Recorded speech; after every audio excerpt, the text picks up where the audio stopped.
Well, now to the Vatican, where the world is watching every move the newly elected Pope makes, looking for signs of what to expect from his papacy. Dignitaries will gather in Vatican City Tuesday for Francis I's installation mass, and our Ron Claiborne is there with the latest. Good morning, Ron.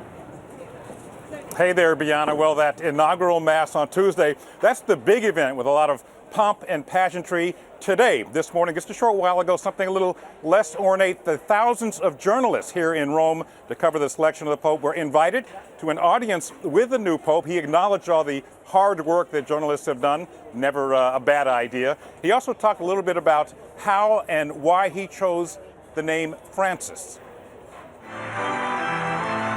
No questions were allowed. This was, after all, a papal audience, not a press conference. Mi bacio. In brief remarks, the Pope said he chose the name Francis because of his concern for the poor. Parola entrata qui. I poveri, I poveri. The poor, he said. It was just one more sign that Pope Francis intends to be more accessible and more informal than past pontiffs.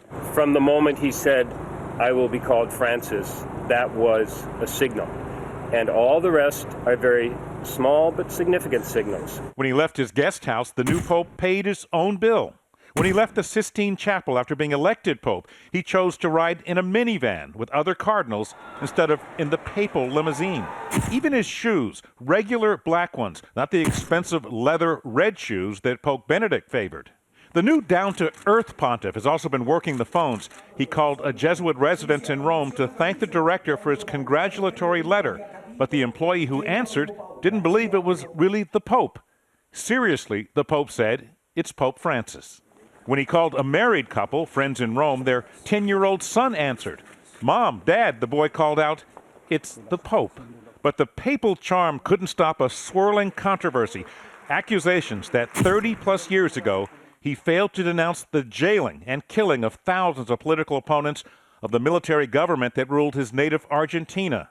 The charges drew a forceful Vatican denial. There has never been an accusation concrete or credible in his regard. The Vatican said the future Pope actually protected many dissidents from persecution. But it's very unlikely that controversy is going to go away anytime soon. But for now, the new Pope, is enjoying an extraordinary honeymoon. At the end of the event this morning, he got huge applause from this audience of journalists.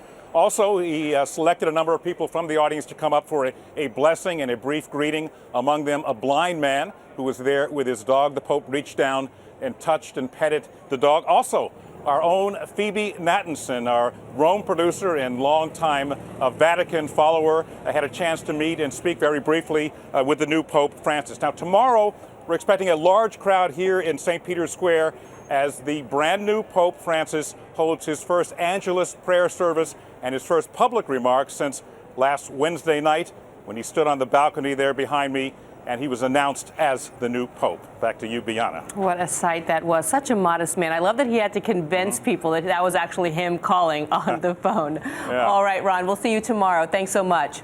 And we'll have complete coverage of the installation of Pope Francis Tuesday here on ABC.